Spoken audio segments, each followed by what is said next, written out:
नमस्कार, वंदे भारत भारत तक देख रहे हैं आप। आपके साथ मैं हूं सांची त्यागी। दुनिया वाले के 10वें एपिसोड में आज हिसाब लगाएंगे 12,053 किलोमीटर दूर का। भारत से अमेरिका के बीच की इस दूरी को महीनों में पार करने वाले अवैध प्रवासियों की। भारत के वो वैध प्रवासी जिनका सब कुछ अब दांव पर लग चुका है। मान सम्मान, नौकरी, पैसा, घर, जमीन और पूरी संपत्ति। इनका जिक्र आते ही आपको गुस्सा आ जाता हो, मन में घृणा आती होगी। ये कैसे लोग हैं जो नौकरी के लालच में अमेरिका चले गए, वहां बसने का सपना देखकर सब कुछ दांव पर लगा गए। इनका वहां जाना जितना गुस्सा आपको दिलाता है, उतना ही डर उनकी ये यात्रा आपके मन में पैदा कर देगी। इसलिए आगे हम जो भी आपको बताएंगे उसे आप बहुत ध्यान से सुनिएगा और समझिएगा भी। आप में से कुछ के लिए ये अवैध प्रवासी दोषी हैं, कुछ के लिए भारत सरकार कि इन्हें C-17 विमान से अपराधियों की तरह क्यों आने दिया गया, और कुछ के लिए अमेरिका कि वो देश अवैध घुसपैठ को रोकने के लिए अब तक कुछ नहीं कर पाया। ये संख्या लगातार बढ़ रही है।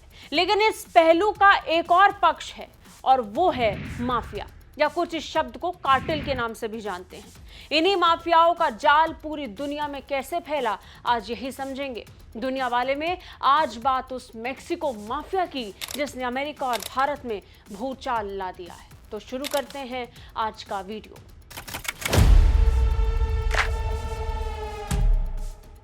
मेक्सिको कार्टेल अवैध प्रवासियों को फंसाने का वो जाल है जिसके जाल में फंसकर ये महीनों इधर उधर भटकते हैं। इस दौरान उन्हें अलग अलग एजेंट्स का कई बार पेमेंट देने का मौका भी आता है, वो करते भी हैं। और आखिरी मौके पर जब इनके अमेरिका में घुसने का मौका आता है तो उससे ठीक पहले इन्हें किसी मुर्गी फार्म में छोटे छोटे केजेस में बंद करके रखा जाता है।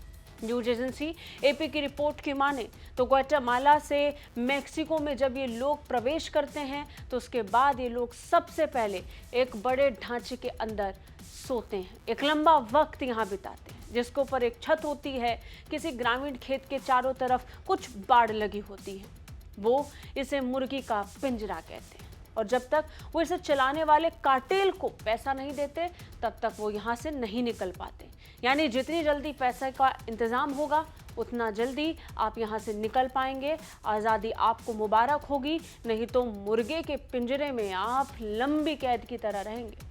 एपी की रिपोर्ट की माने तो ये प्रवासी जो अपनी रिहाई के लिए $100 की फिरौती तक देते हैं, उनके सिर पर मोहर लगाई जाती है ताकि ये संकेत मिल सके कि उन्होंने भुगतान कर दिया है। जानकारी के मुताबिक जनवरी से अगस्त तक मैक्सिको के दक्षिणी कोने में ही 1,50,000 से ज्यादा प्रवासियों को मैक्सिको माफिया के एजेंट्स ने रोक रखा था, जिन्हें कुल प्रवाह का केवल एक अंश माना जाता है। ये संख्या और विशाल है।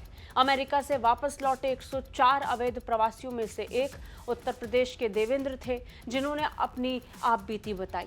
देवेंद्र ने बताया कि उन्होंने 1-2 नहीं बल्कि 6 देशों की महीनों यात्रा की, जिसके बाद वो अमेरिका पहुंचे। मैं जी यहाँ से 29 तारीख को गया था इंडिया से, 29 दिसंबर नवंबर में। तो उसके बाद मैं मैक्सिको गया था। मैक्सिको बोल रहा हूँ, इसमें थाईलैंड। तो थाईलैंड से वियतनाम गए हम। वियतनाम से हमने चाइना का वीज़ा लिया और चाइना का वीज़ा लेने के बाद चाइना पहुँचे हम। फिर हम चाइना में हमें 17 दिन रोका गया वहाँ पे।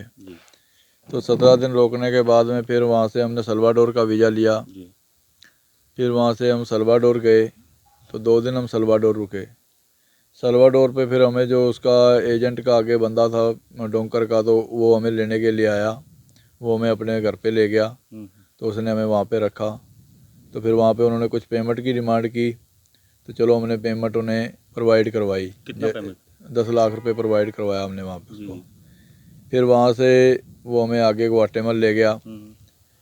फिर ग्वाटेमल के बाद में हमने वहाँ पे कुछ पेमेंट प्रोवाइड करवाया उन्हें 10 लाख के करीब। जी। डोंकन जो है ये होते कौन है वहाँ पर? ये माफिया के लोकल माफिया है वहाँ का। मैक्सिको का माफिया है, सल्वाडोर का माफिया है, ग्वाटेमल का माफिया है। ये माफिया चलता है वहाँ पे सारा। अच्छा। तो यही माफिया ही वहाँ पे देखता है काम सारा। फिर वहाँ से हम ग्वाटेमल से मैक्सिको चले जाते हैं, कैनकन चले जाते हैं। कैनकन से मैक्सिको सिटी जाते हैं। फिर तिजवाना जाते हैं। तिजवाना वो हमको 3 दिन के लिए रोकते हैं वहाँ पे। वहाँ पे सारा पेमेंट क्लियर करवाया जाता है उनको। कितना पेमेंट? पेमेंट उनको 20 लाख रुपए क्लियर करवाया गया वहाँ पे। यानी कि ये कहीं जो कि कुल आपने 40 लाख रुपए अब तक 40 के दिए। लाख रुपए दे दिए उनको। देवेंद्र ने बताया कि उन्हें पहले भारत से थाईलैंड ले जाया गया और फिर वो वियतनाम गए और फिर वियतनाम से उन्हें चीन भेजा गया, जहां वो 17 दिन रुके और फिर 17 दिन के बाद वो अल सल्वाडोर पहुंचे, जहां उन्होंने 10 लाख रुपए दिए। ये उनकी पहली पेमेंट थी। लेकिन इसके बाद भी वो मैक्सिको नहीं पहुंचे। इसके बाद उन्हें अल सल्वाडोर ले जाया गया और फिर ग्वाटेमाला में इन्होंने 10 लाख रुपए दिए और फिर इसके बाद वो मैक्सिको पहुंचते हैं, जहां से वो पहले कैंकुन गए और फिर मैक्सिको सिटी और फिर तिजुआना, जहां उनसे 20 लाख रुपए की पेमेंट की मांग की गई। इस तरह उन्होंने 40 लाख रुपए दिए और फिर क्या हुआ, महज कुछ ही दिनों में अमेरिकी बॉर्डर पर बिना दस्तावेज के वो पकड़े गए और फिर भारत आना पड़ा। ये कार्टेल पैसा कमाने के लिए हर साल लाखों लोगों को अमेरिका पहुंचाने की बात करता है, उन्हें महीनों घुमाता है, पैसा लेता रहता है, जिससे लोग अपना सब कुछ दांव पर लगाने के लिए तैयार हो जाते हैं। मैक्सिको कार्टेल हमेशा से मैक्सिको और अमेरिका के बीच तनाव का एक बड़ा कारण भी रहा है, कभी ड्रग्स तो कभी मानव तस्करी। घुसपैठ मैक्सिको के इस गिरोह से अमेरिका की लड़ाई लगातार छिड़ी हुई है, जिसके एवज में अमेरिका ने 25% का टैरिफ मैक्सिको पर लगाया। मैक्सिको में ये संगठित अपराध पूरी तरीके से नियंत्रण में रहता है। अजीब बात यह है कि खुद मैक्सिको में सरकार वहां होने वाली हिंसा से निपटने की बात तो करती है, लेकिन कार्टेल को खत्म करने या उसका सामना करने की हिम्मत तक इनमें नहीं दिखाई पड़ती। इस अव्यवस्था की वजह से हजारों लोग विस्थापितों की तरह यहाँ वहाँ भटकते रहते हैं। डंकी रूट जैसा शॉर्टकट अपनाने वाले अपने जीवन की सबसे बड़ी गलती कर बैठते हैं। अब ये डंकी रूट क्या है, इसके बारे में आपने बहुत डिटेल्स जान ली होंगी। डंकी रूट का मतलब है कि दुनिया भर में किसी जगह तक पहुंचने के लिए आप लंबे, घुमावदार और अक्सर खतरनाक रास्तों को अपनाते हुए किसी देश में प्रवेश करने की कोशिश करते हैं और आप ये ज़्यादातर बिना डॉक्यूमेंट के करते हैं। आपके पास कानूनी परमिट नहीं होता है, फिर आप पैसे के जरिए से संसाधन जुटाते हैं।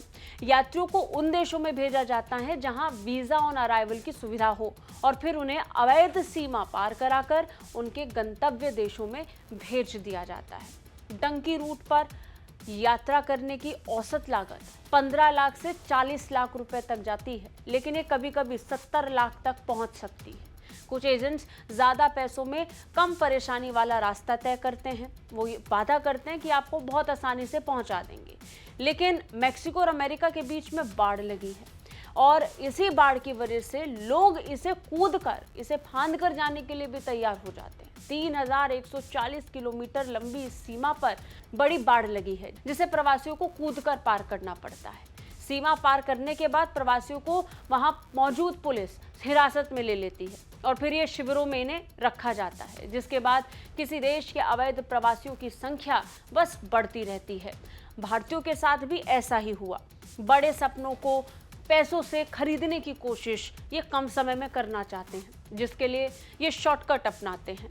चाहते हैं कि बस यूं ही अमेरिका पहुंच जाएं, क्योंकि अमेरिका जाने का रास्ता बहुत लंबा है, वीज़ा एप्लीकेशन में भी वक्त लगता है और आमतौर पर बहुत से ऐसे लोग जो वहां जाने का सपना देखते हैं वो वहां जाने के लिए क्रेडिबल भी नहीं होते, क्योंकि उनके पास पर्याप्त पढ़ाई नहीं है, लैंग्वेज एक बहुत बड़ी बाधा होती है, कई बार पैसे का भी अभाव होता है, जिसे देखते हुए ये लोग शॉर्टकट अपनाते हैं। शॉर्टकट अपनाने के बाद वो अपना सब कुछ दांव पर लगा देते हैं, अपनी पूरी संपत्ति बेच देते हैं, सिर्फ इस उम्मीद में कि वो जब वहाँ जाएंगे और दिहाड़ी मजदूरी करेंगे और कुछ पैसे कमाएंगे तो वो लगातार अपने परिवार वालों को भेजते रहेंगे और ज़्यादा पैसा कमाने के लालच में और अच्छे लाइफस्टाइल की उम्मीद में ये लोग आज़ादी को दांव पर लगा देते हैं और इतने मुश्किल रास्ते को चुनकर, डंकी रूट को अपनाकर, अपनी जान को जोखिम में डालकर ये मैक्सिको पहुंचते हैं।